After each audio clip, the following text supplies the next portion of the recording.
My friend, welcome to the world's best kept secret podcast. A podcast that brings you exclusive interviews from experts all over the world with life-changing work that you didn't even know existed.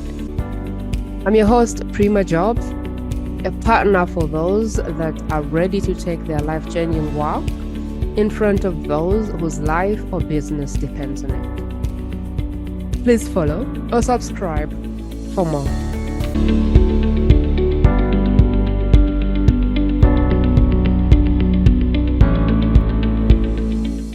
Friends, welcome back to the show where we will bring you the most amazing stories from people that have been in the weeds, people that have faced life, people that have been through the horse's mouth and have been spit on the other side, literally sharing their sweat, tears, and frustrations and all of the goodness. I'm excited that you are hanging out with us. If you haven't already, please subscribe.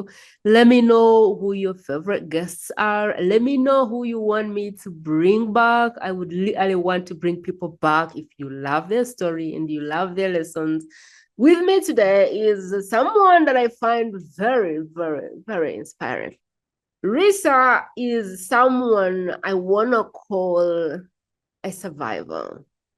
I want to call Lisa someone that is an example of what is possible for you. Risa has been in a state where she had a brain tumor, her marriage fell apart, her body was falling apart, everything in her world was falling apart. Everybody was telling her what she can't do. And she went through all of that and proved us wrong, proved everybody wrong. Really, Lisa is going to be somebody that gives you permission never to be a culprit of life. I don't know what is happening in your life right now, but after you listen to Lisa and what she has to share, I can guarantee you that you will not be a culprit anymore. And this is the guest that is going to really give you permission to go after the life you want without any limitation. And without further ado, I am excited to have you, Risa. Welcome to the podcast. I'm so excited to be here. Thank you so much for having me. It's my pleasure. I really love your story and I can't wait to dive in. Tell us all about where everything started. Oh my goodness. Okay. Well, it started, I'd have to say, in 2011. I was an Ironman athlete. I just finished my first Ironman. And for those of you who aren't familiar with Ironman, it's a very long triathlon. It's a 2.6 mile swim, 112 mile bike, followed by a marathon run. And I was a very intense athlete as well. But in 2011, I started noticing changes in my body that I couldn't explain.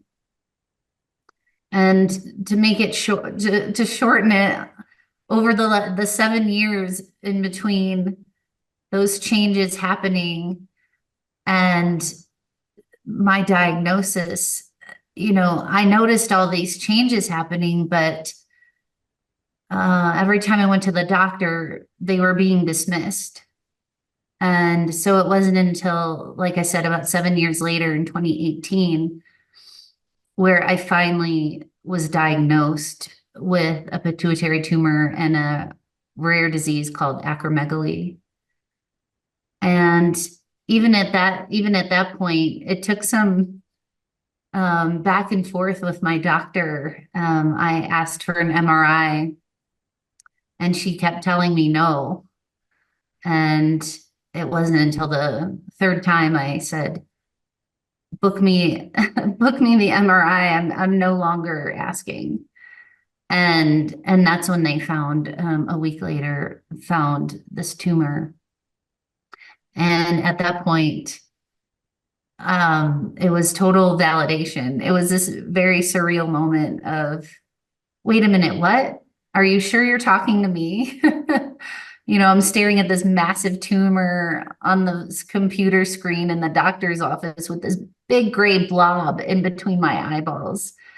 And so that was very surreal. It was like, no, I don't think that's my image. I don't think that's me. And then all of a sudden I'm being told I have this acromegaly that explains all those changes in my body that doctors wouldn't.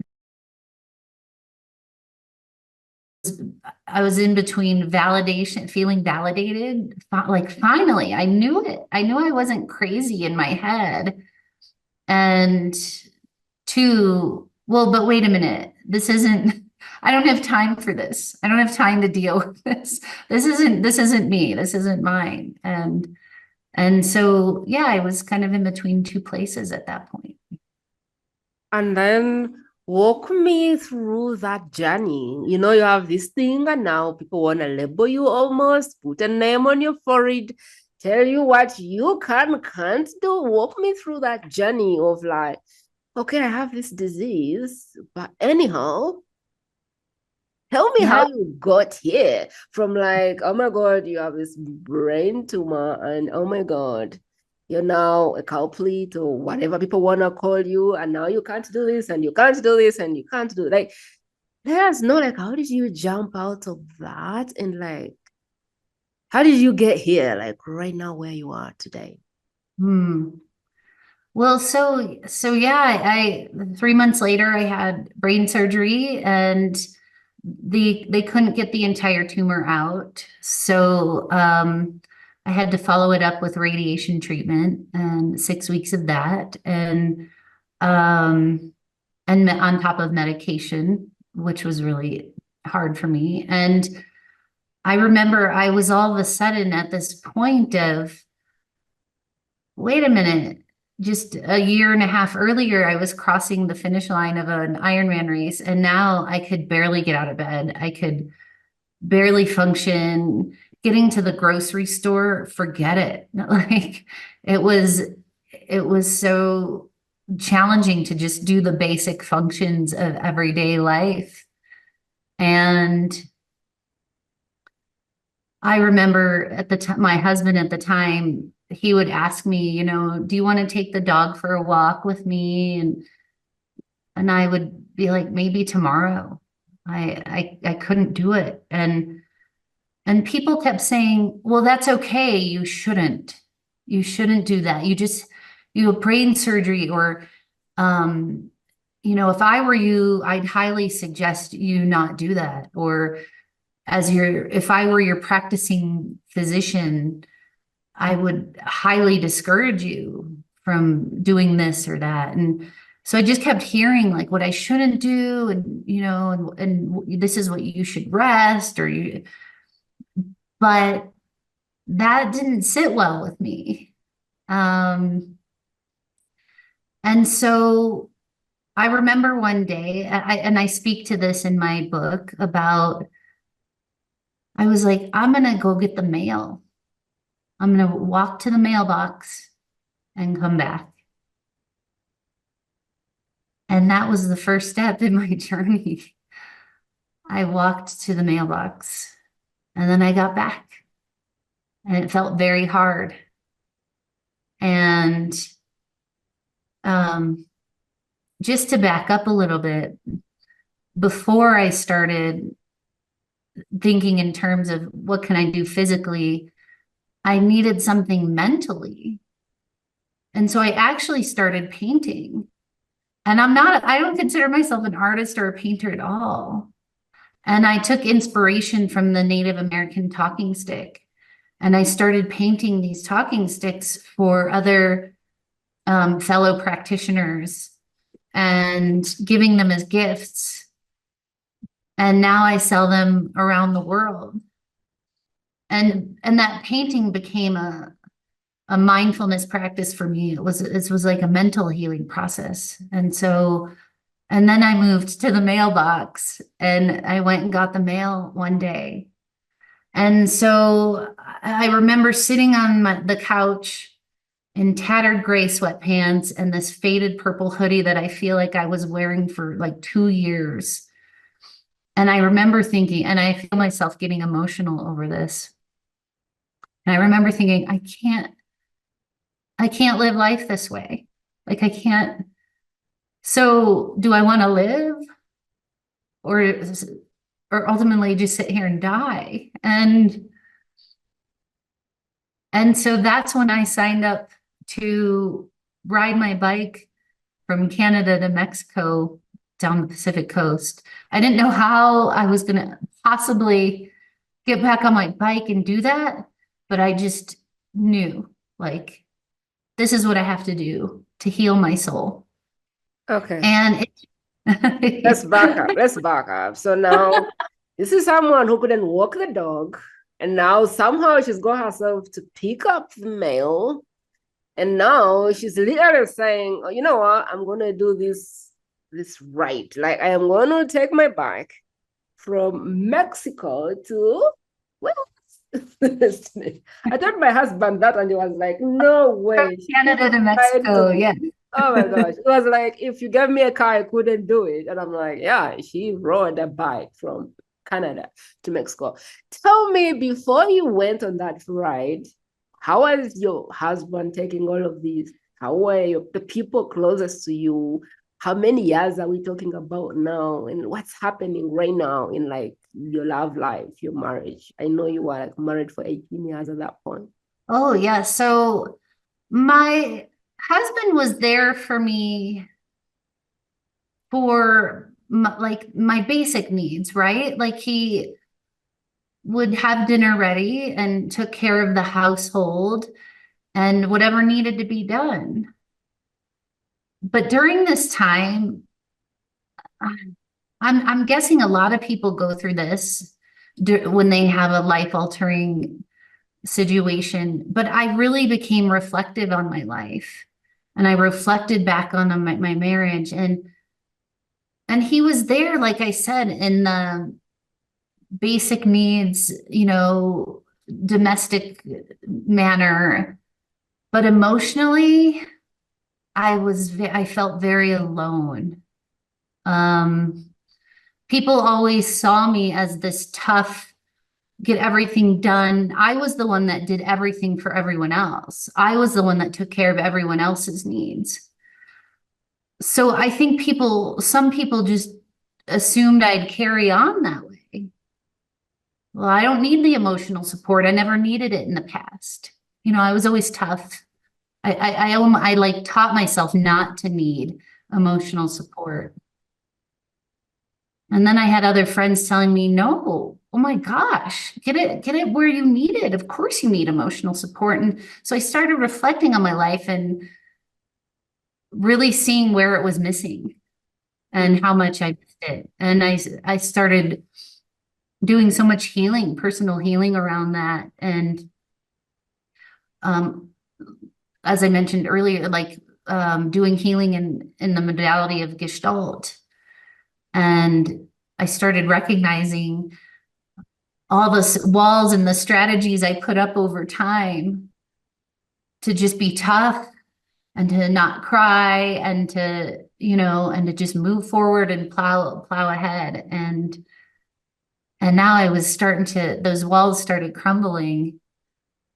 And I remember crying for the first time. And one, I felt like, oh, I shouldn't cry. But on the other hand, oh my gosh, the release felt incredible. And that just further crumbled the walls that I had put up over time. And I started like really tapping into my emotions and valuing that part of me. And so my husband just couldn't connect on that level. He couldn't connect on the emotional level. And I started asking myself, well, wait a minute. Is this something I want someone to connect on? I want someone to connect with on this level. And that led me to all kinds of questionings of like, well, you don't just end a marriage because you're not getting your emotional needs met. That's not good enough. He's a wonderful man who takes care of everything else. And I love him deeply. and on some level I knew he loved me. He just didn't have this capacity to show that. And I never needed it, but now I did. Now in my life, I do. I do need that. That's what I want. And so it was this whole battle of, but that's not a good enough reason to leave an 18-year marriage. And that actually felt more challenging for me than the tumor, that diagnosis. And so I was going to go on this bike ride and figure it all out. That was my plan, anyways. Okay. So now, have you had the surgery at this point, or are you like thinking, okay, I'm gonna have the surgery, God knows if I come back, and now there's this man here who right now cannot help me how I want, and I need some air. I need to think. I need to make some decisions. So at this point, have you had the surgery or not yet? Yeah, I had the surgery and the radiation treatment, and I'm on the couch day in and day out, barely able to leave the house. And that's when I became very reflective on my life and what I really wanted and how I was going to move forward. My body was changing and had already changed so much, and now my mindset was changing. And I really started learning who I was and who I wanted to be. And yeah, and so then I was like, well, I'm gonna go figure it out on this bike ride. Okay, so Canada to Mexico, what happened? Take us on that ride. Like, what happened? I'm excited to hear about it, and I think they're excited as well. Whoever is listening right now is like, oh my God, how did you do that? So like, take us on that ride. Like, what happened? Well, I won't give away too much because this is a lot of what my book is about. But I went in with one mindset and came out with a very different mindset. And I connected with so many characters along the way, and some that I never thought I would go on to form friendships with. And I learned so much about my own mindset as well. Like, it had me question myself of where in my life have I limited myself?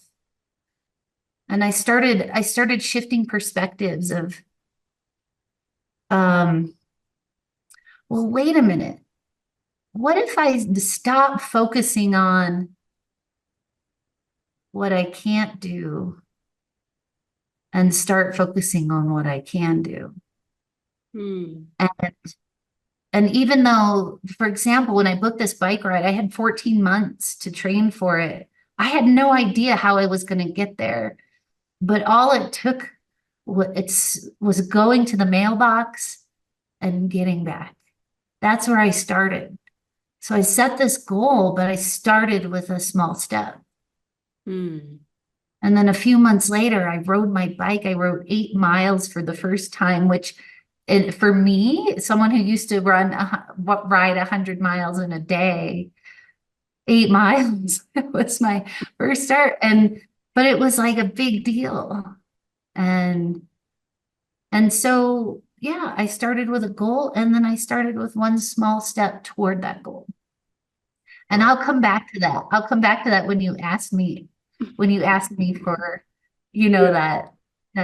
that simple thing that I So Canada to Mexico. Okay, you now started the ride. Are there any key milestones on that journey when you felt like this came and this came and this came? Are there things you started to challenge as you went over the miles?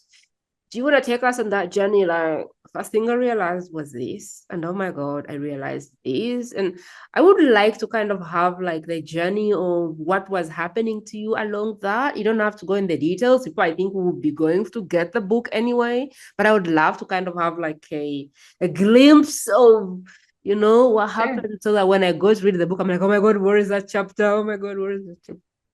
Sure. Well, I mean, from day one, I remember thinking because I joined a tour that it's called semi-supported. So a van transported my gear and 9 other people's gear from place to place, from point A to point B each day. And then we would set up our tents at a campground or something and sleep and cook our food. And then the van would transport it again the next day. And we had to basically follow the van if we wanted our gear. Um, and and I remember showing up the first day and meeting the people I would kind of be sharing space with. But in my mind, I was like, nope, I'm going to ride alone. And the people were already annoying me. And I was just like, okay, I'm just going to stay as autonomous as I wanted and as I possibly could. And so that's how it started. And then but slowly over time, you start chatting with people and the relationships started developing as the days went by. It was impossible not to. But initially I was very annoyed. And I know we all introduced ourselves prior to the start of the ride. So a lot of people knew of my condition. And I think some people jumped into, well, we should make sure she does okay and finishes. And I was just like, I can do this, leave me alone, and that all changed as well. But the first 2 weeks were rainy and cold through Oregon and Washington. And I was just like, oh my gosh, like, I ain't gonna lie, but this is miserable. This is miserable. And everyone was trying to be polite and keep spirits up. And I'm just like, this sucks. It was hard. And I was really forcing myself to try to still pay attention to the scenery as opposed to my numb fingers and really be present and in the moment. But it was hard. It was challenging. But then the weather started shifting and changing as well as the story. And I have a very powerful moment in my book where things just shifted and I felt unstoppable. And I feel getting emotional over it. But I felt unstoppable. Like I can do anything and I'm gonna do anything. I'm gonna conquer the world. And so I call it my Big Sur moment. Because I was on the Big Sur coast at that point. And it was life-changing for me. What happened? Do you want to talk about a little bit of what happened? I don't want to give it away. That's the good chapter, and that's a great chapter in my book. Cool. Okay. The book, let's see it. Hold it, let's people see, because people may want to know what that was. Tell us more about the book and where people can find it. So since we are in the moment of that, it's the Road Unpaved. Tell us about it. Yeah. Yeah. It's the Road Unpaved, border to border with a brain tumor and a bike. And I have it on paperback, ebook, and I narrate it in my audiobook as well. So you can get it on Audibles, could get it on Amazon. Your local bookstore can certainly order it as well. So that was I decided to write about my journey. Again, I started looking at my life differently and I pulled out my bucket list and I wanted I wanted to start checking things off, all the things I've been wanting to do for so long. I had been wanting to write a book for 20 years. I've been thinking about a book. I hadn't, and the idea around it had changed for, over the 20 years, but all of a sudden I was like, now's the time. Hmm. And and so that's how my book came to fruition. And so check. I love it. I love this Yeah. story. Like, now we want to move kind of into the work you do now. I want to pivot a little bit to tell people like that journey you went on and how you were able to package it into something that somebody else can take and use to change their life as well. I want to kind of get into that. Like, I know you have a system and a simple formula to do that, but I kind of want you to tell people how that came to life. And if I was in a situation, I don't think that they necessarily have to have a brain tumor. I just think it's a formula to kind of bounce back. I don't want to take it away. Take us through that and what it can do for someone whose brain tumor looks different right now. Mm. Yeah.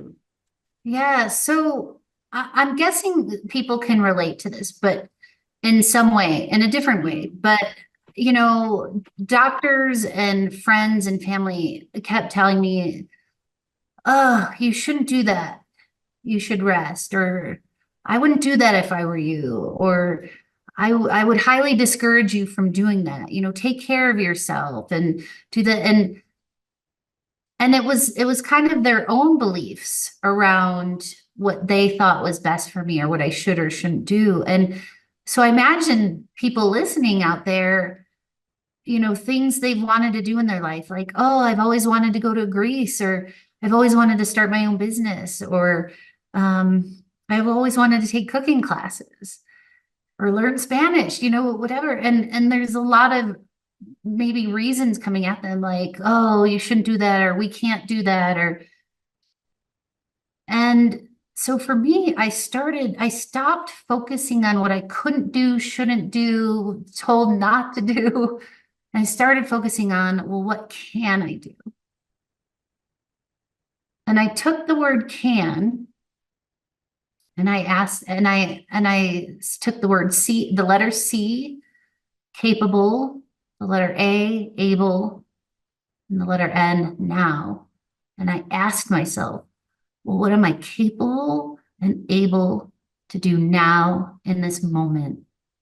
What can I do?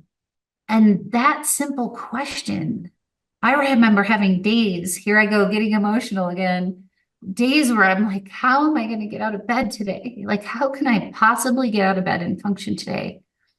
And I'd ask myself, well, what can I do? Hmm. Well, I can brush my teeth. I can put on a pair of sweatpants. I can go downstairs and sit on the couch and watch TV. I can paint. I can walk to the mailbox. I can ride 1,800 miles down the Pacific coast. But it all started with, what am I capable and able to do now in this moment? Hmm. What can I do? I like it. Like, can, capable, able to do right now. Like, that's so powerful. There's all these things you can't do, but like, what can you do? What are you capable of doing that you're not doing? What are you able to do that you're not doing? What can you do right now that you're not doing? I really feel that's powerful because people rob themselves of what they could do by focusing on what they can't. And so I really, really like that. Do you have any more to add to that? Or do you like if I was in a situation where I feel like the world is crumbling against me, something has happened, I have a disease, my marriage is over, whatever the thing is, I'm bankrupt, I've lost my baby, the world is really crumbling against in on me, like I feel like there's nothing left for me.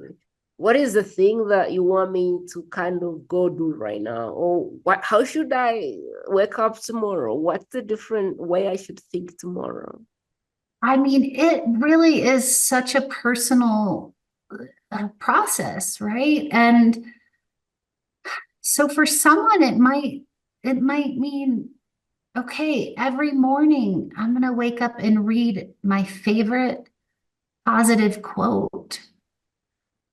And and even if like you're still in that place of like, oh, but it's not changing my circumstance, or keep doing it. Keep doing it anyways. And maybe eventually you'll be reading the entire book on positivity and steps to move forward, or whatever the case. I'm just using an example here. But keep taking that one small step. If it's plastering one word on your bathroom mirror, or a phrase, or telling yourself, I love you, there's no rules around it. Do it your way, do it the way you have to do it. But ask yourself, well, what can I do? And perhaps pick a goal. Well, tomorrow I want to have a different outlook. So you have this goal, and which may feel unattainable or far out. But pick that goal and then ask yourself, well, what can I do? What's one step toward that goal today? Like I said, maybe it's one small thing. I really like this. Like I like this. We see that big goal and we get scared. Like, oh my God, I'm never gonna do that. But you won't sure do it if you don't take a first step. What do you wish you knew before all of this happened? Before the marriage, before what do you wish someone had told you? What do you feel like? I wish I knew this thing getting into all of this. What is the one thing you wish you knew?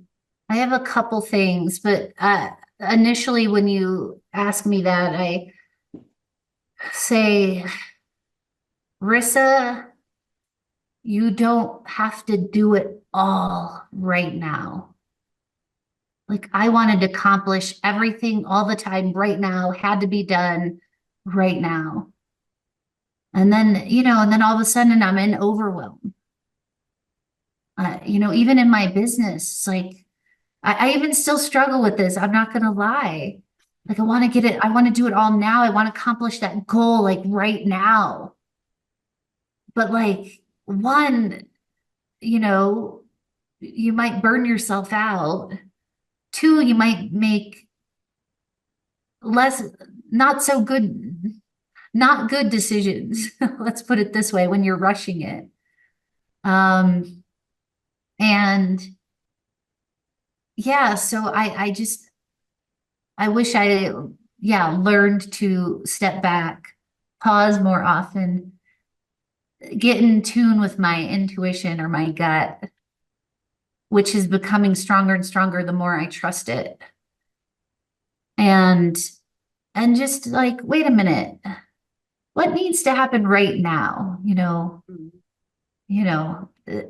Just and again, a small step toward that thing. It doesn't have to be all the steps right now. It doesn't have to be a giant, huge, massive leap right I like now. it. Like I like it. Like you don't have to do it all at once, and you don't have to do it right now. What can you Yeah. do right now? What are you Mhm. capable and able to do right now? What is the one step you could take right now to the goals that you want? I feel like it's a powerful lesson because people want to do it all and they want to do it right now, right this moment, and they burn themselves to the ground, they burn their businesses to the ground.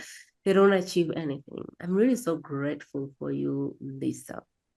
Is there any question that you feel people would be so blessed to have had you talk about that I didn't ask? Is there anything that you feel like, oh my God, you left out this part and it's so powerful?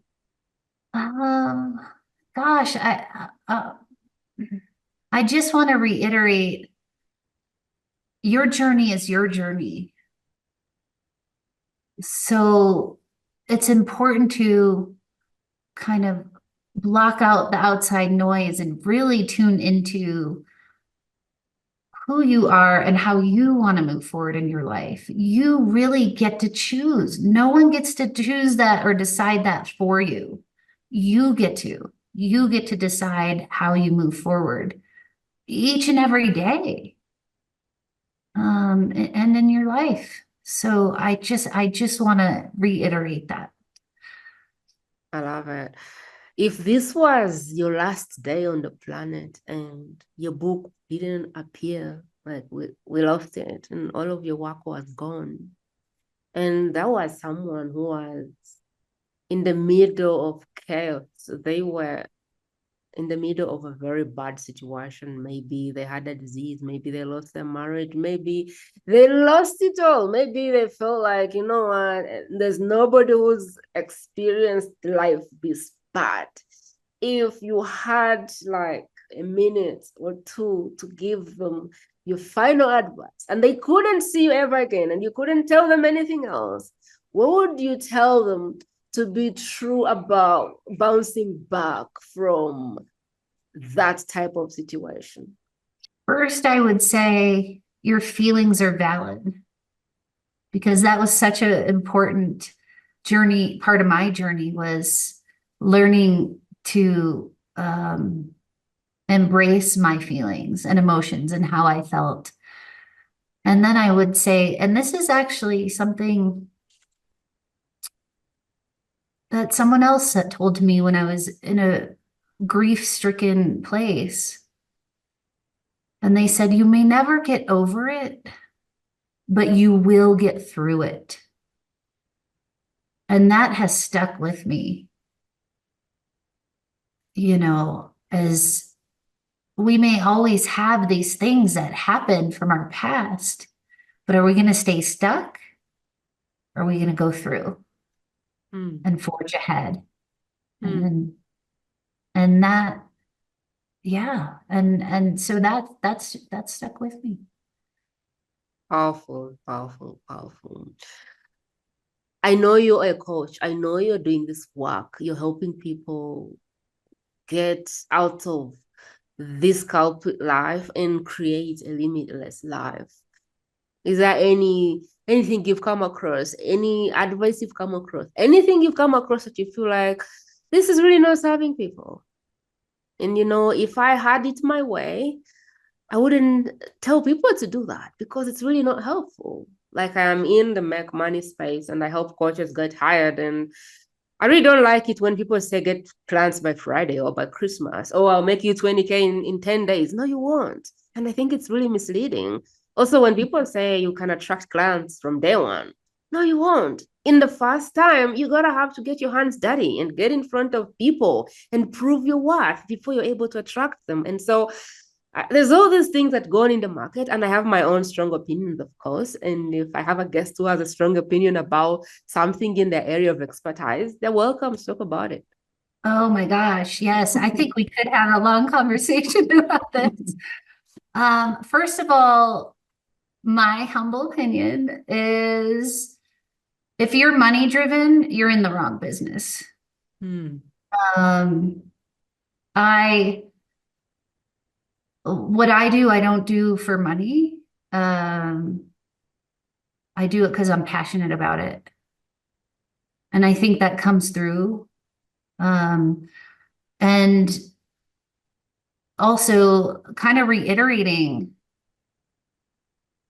I work with a lot of clients actually starting their own businesses, and they're like, well, but this is how I was told I should do it.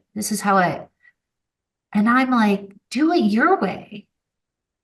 Why are you doing it someone else's way? Do it your way. It's your business. And when you're truly authentic and being authentic, people can feel that, they can sense that, and they'll be drawn to you.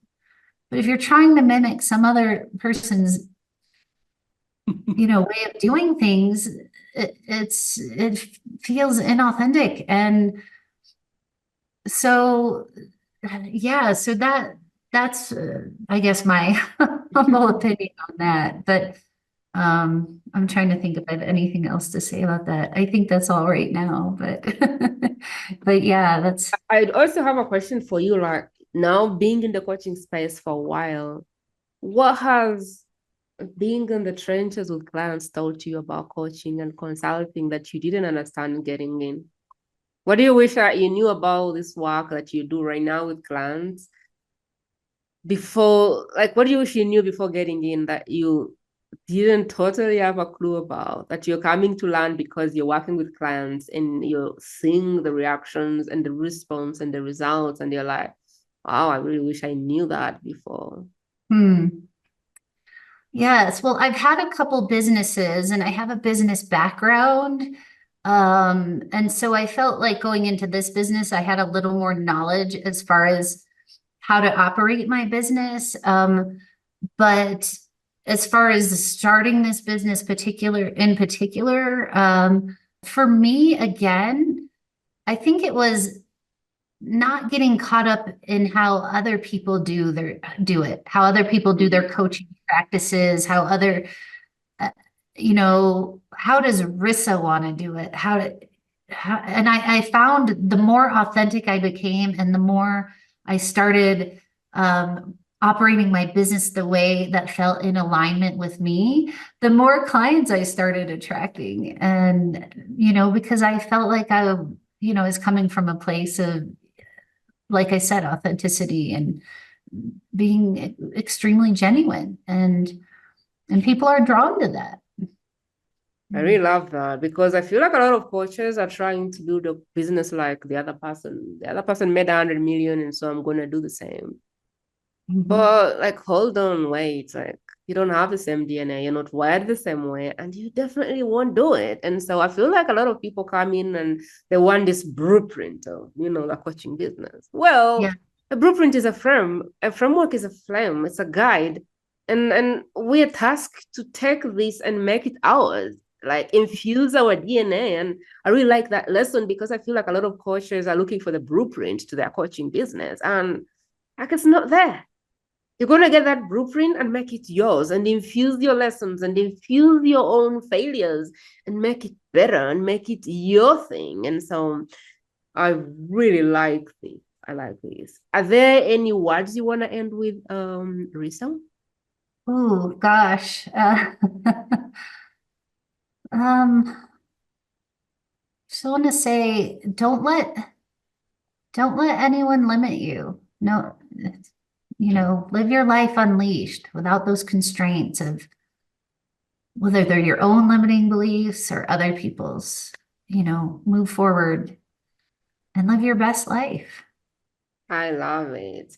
You guys, I told you on this show, I'll bring people who've been taken in by the lion, gone through the lion's mouth, and spit on the other side. Forget the theory. Forget people who are talking about a book they read. These are people who've been in the trenches, been burnt, done the work, and now they are telling you what they've learned from their sweat, tears, and frustrations. From the school of hard knocks, I really hope that this was insightful for you.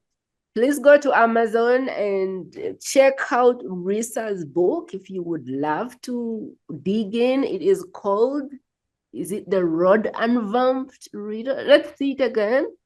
Please The go road pick up, unpaved. yeah, The Road Unpaved. Go pick that up, go in your bookshop, order it.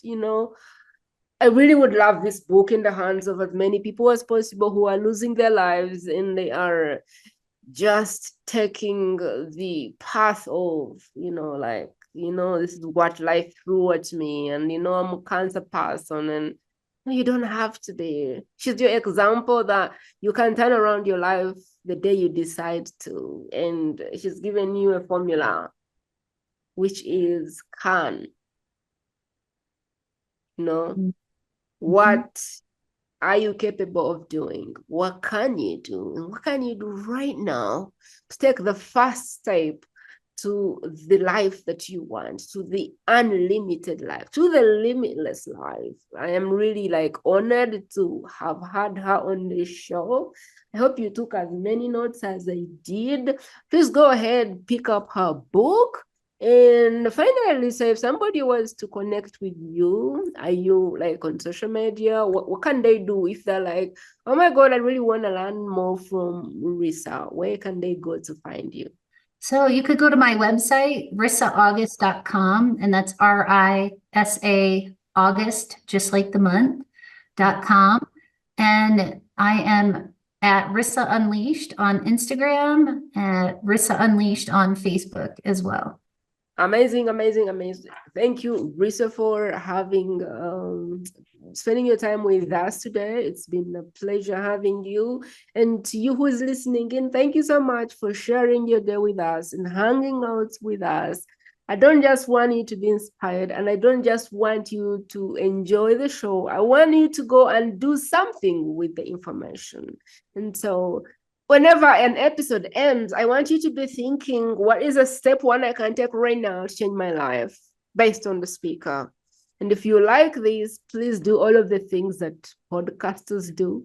Subscribe, leave me a review, tell me how you love these people and how you hate the lessons. Just tell me so that we can know what you love, so we can bring it more.